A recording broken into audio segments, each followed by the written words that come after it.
Hariom friends, standard છે 5, subject છે English 1. એમાં આપણે યુનિટ 3 ઘણા વખતથી ચાલતું હતું. એમાં એક્ટિવિટી 9 જે પેલું બટરફ્લાય વાળું હતું એ આપણે પતી ગયું. હવે પેજ નંબર 67, 67 નંબરના પેજ ઉપર માય પેજ 2 ત્યાંથી સ્ટાર્ટ થાય છે. એમાં પ્રિન્સિપલ અને મેધા વચ્ચેનો જે સંવાદ હતો એ તો સાદું છે, કશું છે નહીં, આપણે જોઈ ગયા હતા. હવે આજે આપણે એક સ્ટોરી જોવાની છે, બરાબર? ઓકે, ચલો હું રીડિંગ કરું છું અને વચ્ચે વચ્ચે આપણે શબ્દોના અર્થ પણ લખીશું. એક પેરેગ્રાફ પતશે એટલે એની અંદર જે શબ્દનો અર્થ આવશે હું લખતી જઈશ અને વચ્ચે સમજાવતી જઈશ. Once A man was crossing the dessert. Once એટલે એક વખત, એ મેન એટલે એક માણસ, MEN મેન હોય તો માણસ થાય, MEN હોય તો માણસો. A man was crossing the desert. Crossing એટલે ઓળંગી રહ્યો હતો. હતો હું કેમ બોલી? કારણ કે જે વાક્ય છે એમાં ઇઝ નથી લખ્યું, વોઝ લખ્યું છે. વોઝ એટલે આ જે સ્ટોરી છે એ ભૂતકાળમાં થઈ ગઈ, બરાબર? ઇઝ હોય તો વર્તમાન કાળ કહેવાય અને વિલ હોય તો ભવિષ્યકાળ કહેવાય, બરાબર? પણ આ વોઝથી શરૂઆત થઈ છે સ્ટોરીમાં, એટલે આખી સ્ટોરી શેમાં છે? ભૂતકાળમાં, બરાબર? ફ્લેશબેક, બરાબર? ક્રોસિંગ ધ ડેઝર્ટ એટલે રણ. તો એક વખત એક માણસ રણ ઓળંગી રહ્યો હતો. He had a camel with him. એની જોડે શું હતું? એનું એક ઊંટ હતું. CAMEL, camel એટલે ઊંટ. Soon it was dark. Soon એટલે થોડીક જ વારમાં અથવા તો તરત જ. It was dark. Dark એટલે અંધારું. થોડીક જ વારમાં શું થઈ ગયું? તો કે અંધારું થઈ ગયું. ઓકે, ચલો વચ્ચે શબ્દના અર્થ લખતા જઈએ.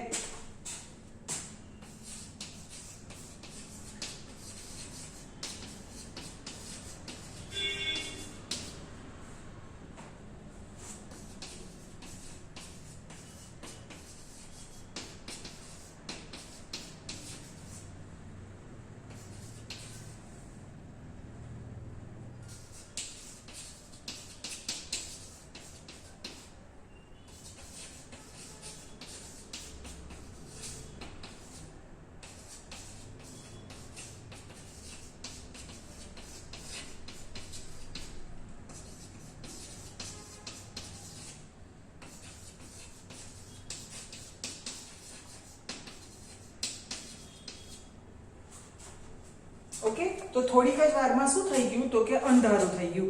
He put up a tent for the night. Put up એટલે ઊભો કરવો, બરાબર? Put up a tent. Tent એટલે તંબુ. For the night એટલે અંધારું થઈ જાય તો અંધારામાં તો પછી આવડું રણ પ્રદેશમાં શું હોય? જ્યાં જુઓ ત્યાં બધે રેતી જ રેતી હોય.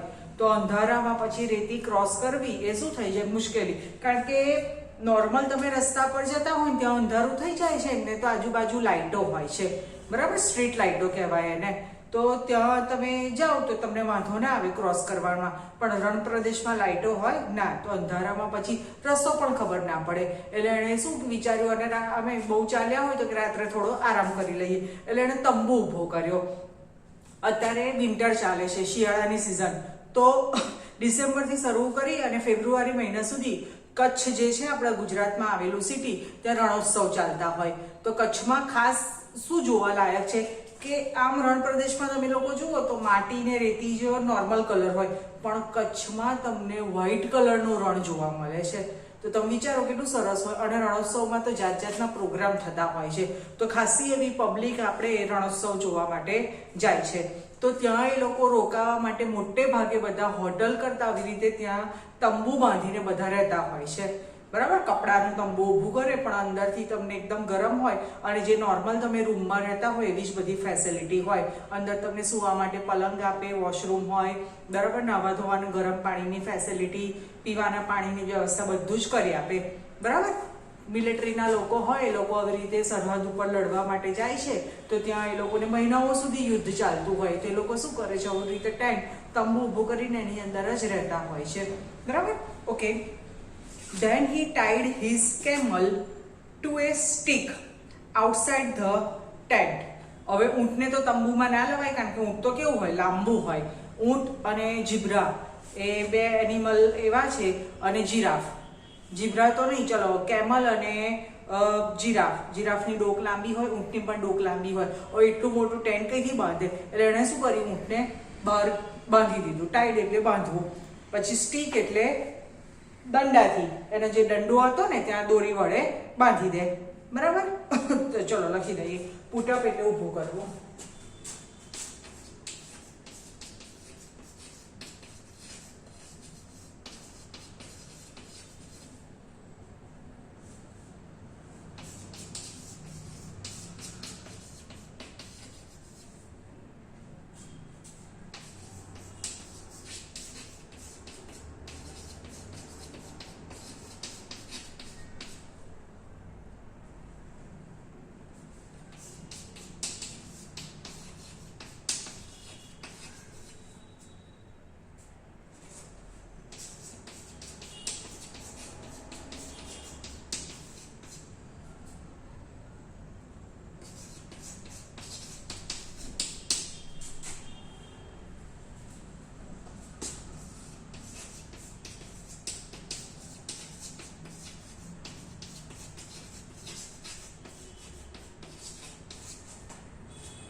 આઉટસાઇડ એટલે બહારની બાજુ, ઇનસાઇડ એટલે અંદરની બાજુ. કોઈ એવી રીતે આવે ને તો મે આઈ કમ ઇન, તો આપણે શું કહીએ? Yes, come inside. બરાબર? ઇનસાઇડ એટલે અંદર. હવે એણે ઊંટને ક્યાં બાંધી દીધું? બહાર. Okay. At night the camel felt cold. At night એટલે રાત્રે. ફેલ્ટ એટલે અનુભવ્યું. FELT. ફેલ્ડ છે અનુભવ્યું. બરાબર? હવે ઊંટ છે એ પણ સજીવ છે, તો એને પણ ઠંડી લાગે. રણ પ્રદેશમાં ઠંડી વધારે હોય. ગરમી દિવસમાં ગરમી બહુ લાગે અને રાત્રિમાં ઠંડી વધારે લાગે. તો રાત્રે એને કોલ્ડ એટલે એને ઠંડી લાગી. It asked the master. હવે આપણે જોઈ ગયા કે કોઈ પણ બર્ડ ને એનિમલ હોય તો એના માટે ઉલ્લેખ કરવો હોય તો શાનાથી થાય? ઇટ થી થાય. આસ્ક્ડ એટલે પૂછ્યું. માસ્ટર એટલે માલિક. એણે એના માલિકને પૂછ્યું, may I put my head inside the tent. Put એટલે મૂકવું. બરાબર? અહીંયા પુટઅપ છે તે ઊભું કર્યું. આમ પુટ એટલે મૂકવું. માય હેડ એટલે મારું માથું. ઇનસાઇડ ધ ટેન્ટ કે શું હું મારું માથું એ ટેન્ટની અંદર મૂકી શકું? એને ઠંડી લાગી તો એણે વિચાર્યું કે ચલો માથું મૂકીએ તો એટલું તો મને થોડુંક ઠંડીથી રક્ષણ મળશે. તો ધ માસ્ટર સેડ એટલે એના માલિકે કીધું, યસ યુ મે. હા, તું મૂકી શકે. નાઇટ આવી ગયું. હા.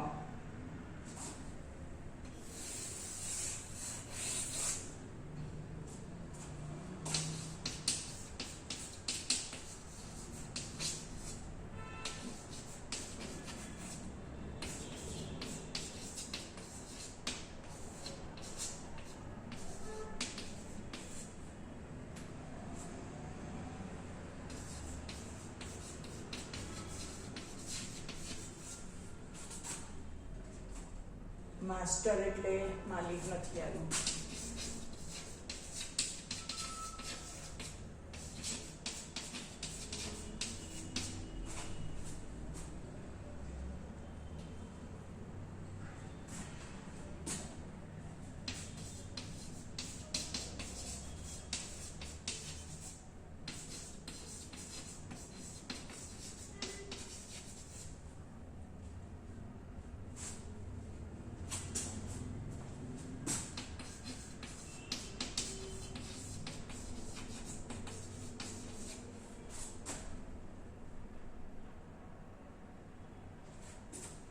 After a while, the camel asked. While એટલે થોડા વખત પછી. After એટલે પછી. એણે ફરી ઊંટે પૂછ્યું, I feel cold. હવે અહીંયા ફીલ આવ્યું. આ ફેલ્ડ છે એટલે એ અનુભવ્યું અને ફીલ એટલે અનુભવવું. બરાબર? એ વર્તમાન કાળની વાત છે.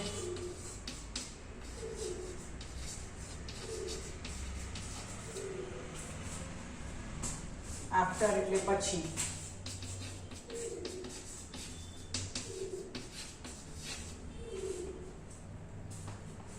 આઈ ફીલ કોલ્ડ કે ભાઈ મને ઠંડી લાગે છે અથવા તો હું ઠંડી અનુભવું છું. મે આઈ પુટ માય નેક ઇનસાઇડ ધ ટેન્ટ. નેક એટલે ગરદન. પહેલા માથું મૂકવાનું કીધું, પછી શું કીધું? ગરદન. કે હવે હું મારું ગરદન અથવા તો ડોકી એ અંદર મૂકી શકું? તો એના માસ્ટરે શું કીધું? માલિકે શું કીધું? Okay you may. હા, તું મૂકી શકે. બરાબર?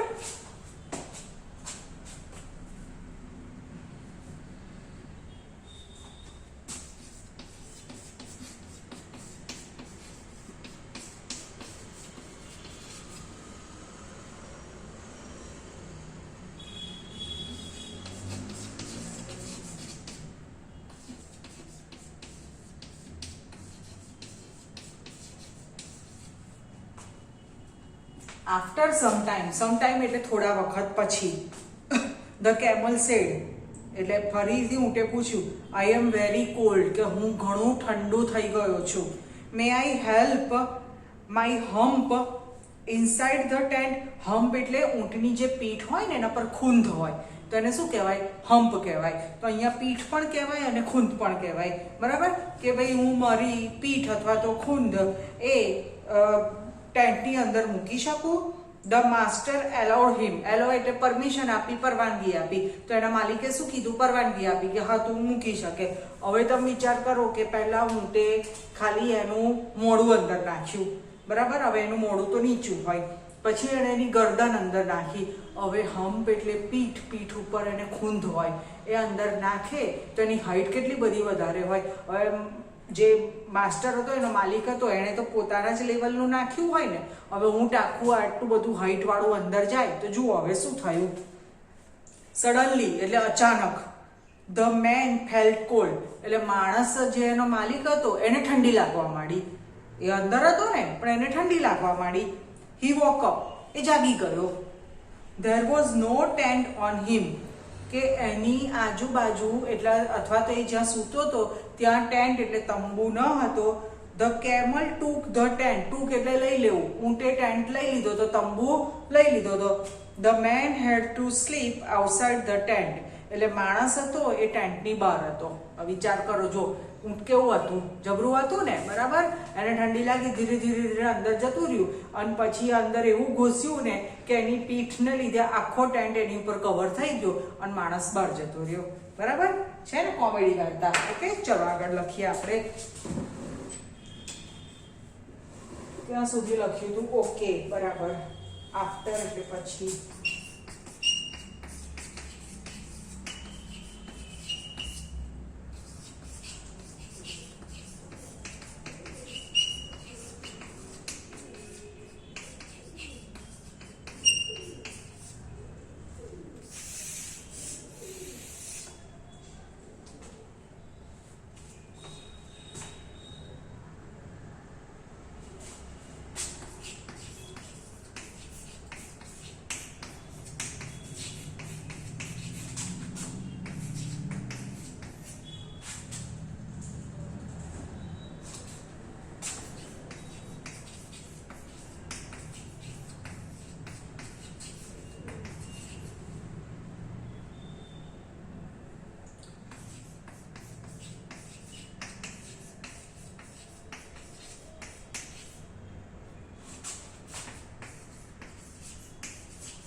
ચલો હવે શબ્દોના અર્થ રિપીટ કરી લઈએ, પછી નીચેની એક્ટિવિટી કરીએ.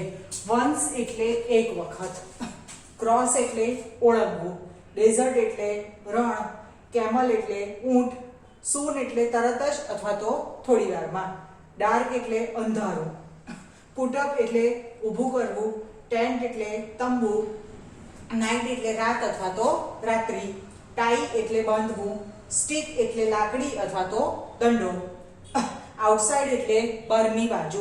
એનું ઓપોઝિટ કયું થાય છે? તો કે ઇનસાઇડ. ક્યાંક લખ્યું છે? હા, ઇનસાઇડ એટલે અંદર.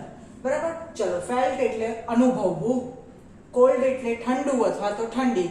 આમ ઠંડુ થાય કે આઈસ્ક્રીમ ઇઝ વેરી કોલ્ડ, કે આઈસ્ક્રીમ ઠંડો હોય છે. પણ અહીંયા જે કેમલ અને એના માસ્ટરની વાત આવે છે એમાં પહેલા માસ્ટરને ઠંડી લાગે છે એટલે ટેન્ટમાં રહે છે, પછી ઊંટને ઠંડી લાગે છે એટલે અહીંયા આપણે ઠંડુ નહીં બોલીએ, અહીંયા શું બોલીશું? ઠંડી બોલીશું. ઓકે. આસ્ક એટલે પૂછવું, માસ્ટર એટલે માલિક, પુટ એટલે મૂકવું, હેડ એટલે માથું, ઇનસાઇડ એટલે અંદર, ફીલ એટલે અનુભવવું, એનું ભૂતકાળ શું થાય છે? ફેલ્ટ થાય છે. ઓકે. આફ્ટર એટલે પછી, નેક એટલે ગળું અથવા તો ગરદન, ઓકે એટલે સારું, બરાબર, આફ્ટર એટલે પછી ફરી આવી ગયું. ઓકે, કશો વાંધો નહીં. સમટાઈમ એટલે કેટલીક વાર.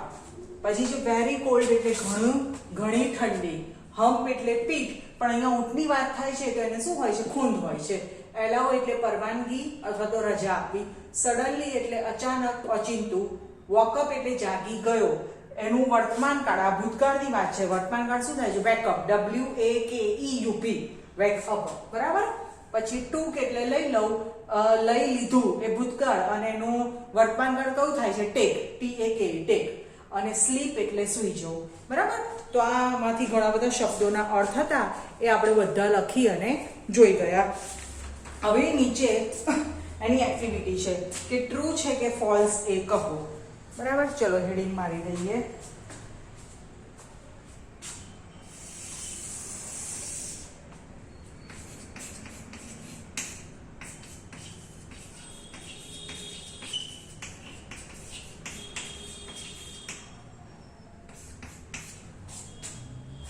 ચલો આખું સેન્ટેન્સ હું છે એ અહીંયા લખવાનો ટ્રાય કરું છું. The man was crossing A river, કે માણસ નદી ઓળંગી રહ્યો હતો તો શું આવશે? ખોટું. એનો સાચો જવાબ શું આવશે? ડેઝર્ટ. એ પેલું રણ ઓળંગી રહ્યો હતો.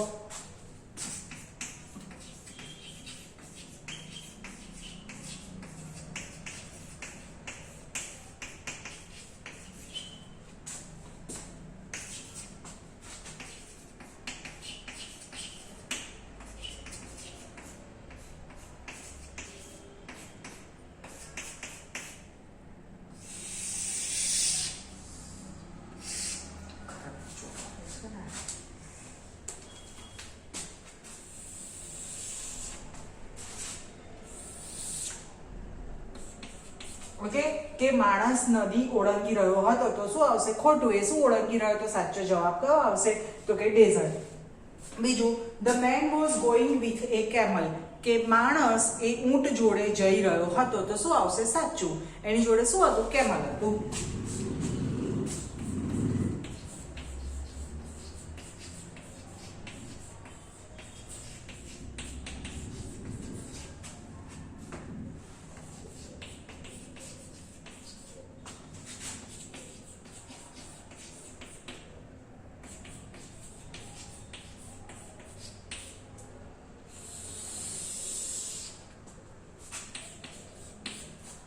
ત્રીજું, the man tied the camel outside the tent, કે માણસે ઊંટને આઉટસાઇડ એટલે બહારની બાજુ, આપણે જોઈ ગયા કે બહારની બાજુ, તંબુની બહારની બાજુ બાંધી દીધું તો શું આવશે? સાચું.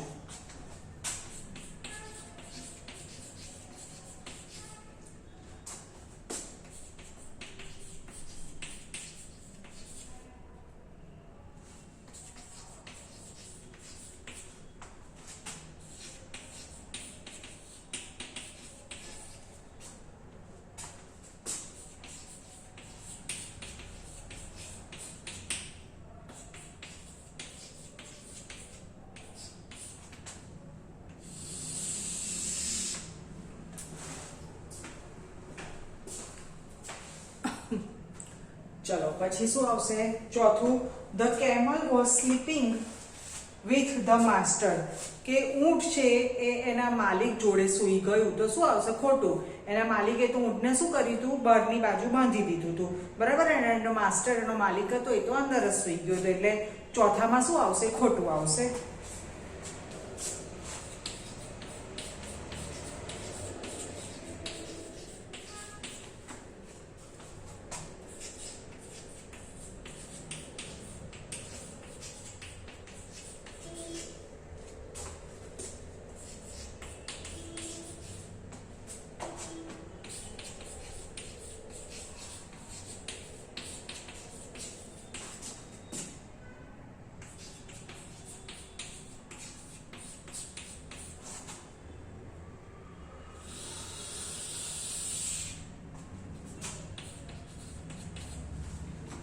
પાંચમું, એટ ધ એન્ડ એટલે છેલ્લે, the man was outside the tent, કે માણસ એ ટેન્ટની બહાર આવી ગયો. તો શું થશે? સાચું, કારણ કે ઊંટે ધીરે ધીરે પહેલા એનું માથું અંદર નાખ્યું, પછી એની નેક એને ગરદન અંદર નાખી, અને છેવટે તો એની પીઠ આખી અંદર નાખી એટલે આખો તંબુ પડી ગયો, અને ઊંટની ઉપર તંબુ પડી ગયો એટલે ઊંટ એમાં સૂઈ ગયો અને માલિક બહાર થઈ ગયો. બરાબર, એટલે છેલ્લા પાંચમામાં શું આવશે? સાચું.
ઓકે, તો આ હતા ટ્રુ ફોલ્સ, ખરા ખોટા. ચલો, the man was crossing A river, કે માણસ એ નદી ઓળંગી રહ્યો હતો. તો શું આવશે? ખોટું, ફોલ્સ. એ શું ઓળંગી રહ્યો હતો? સામે સાચો જવાબ બોલું છું, આનો સાચો આન્સર શું આવશે? The man was crossing a desert, કે માણસ એ રણ ઓળંગી રહ્યો હતો. The man was going with a camel, કે માણસ ઊંટ જોડે જઈ રહ્યો હતો. તો શું આવશે? સાચું. The man tied the camel outside the tent, કે માણસે ઊંટને તંબુની બહાર બાંધી દીધું. તો શું આવશે? ટ્રુ, સાચું. The camel was sleeping with the master, કે ઊંટ છે એના માલિક જોડે સૂઈ ગયું. તો શું આવશે? ખોટું. The camel was outside the tent, કે ઊંટ છે એ ટેન્ટની બહારની બાજુ હતો. At the end the man was outside the tent, કે એટ ધ એન્ડ એટલે છેલ્લે, કે માણસ એ તંબુની બહાર હતો. તો શું આવશે? સાચું આવશે. બરાબર, તો આજે આપણે માય પેજ 2 માં સ્ટોરી, એમાં ઘણા બધા શબ્દોના અર્થ, વંશથી શરૂ કરીને સ્લીપ સુધીના શબ્દોના અર્થ અને એની નીચેની activity 2B, true or false જોઈ ગયા. એના પછી હવે યુનિટ 4 આવશે, આઈ એમ લર્નિંગ ઇંગ્લિશ. એમાં એક પોયમ છે, પ્રેઇંગ, અને પછી સામે એક્ટિવિટી 2 માં જુદી જુદી એની ક્રિયાઓ બતાવી છે, કે રનિંગ છે, ડાન્સિંગ છે, પ્લેઇંગ ક્રિકેટથી શરૂ કરીને નોકિંગ. બરાબર, એ ક્રિયાઓ કઈ રીતે થાય, એનો મતલબ શું છે, પિક્ચર સાથે બતાવ્યું છે એટલે તમને તરત ખબર પડી જશે. પછી છે એક્ટિવિટી 4A, આમાં જુદા જુદા ફેસ્ટિવલ બતાવ્યા છે, દિવાળી છે, હોલી છે, ગરબા છે, બર્થડે સેલિબ્રેશન બતાવ્યું છે. બરાબર, તો ઘણું સારું આગળનું છે. બરાબર, તો આજના વિડીયોમાં આપણે પેજ નંબર 67 ઉપરનું આખું બધું જોઈ ગયા. એમાં પ્રિન્સિપલ અને મેધા વચ્ચેનો સંવાદ હતો, એ તો આપણે ગઈ વખતે જોઈ જ ગયા હતા. બરાબર, બીજી એક વખત ફરી કહું છું કે વર્કશીટ જાતે લખજો, કોઈની જોડે લખાવશો નહીં. તમારા મમ્મી, પપ્પા, મોટા ભાઈ કે બહેન અથવા તો તમારા ટ્યુશનના ટીચર જોડે લખાવતા નહીં. વર્કશીટ તમારા માટે છે, એક્ઝામ એ લોકોને નથી આપવાની, નહીં તો હું માર્ક્સ કાપી નાખીશ. બરાબર, આજનો વિડીયો અહીંયા પૂરો થાય છે. નેક્સ્ટ ટાઈમ આપણે યુનિટ 4 થી સ્ટાર્ટ કરીશું. ઓકે, નમસ્કાર.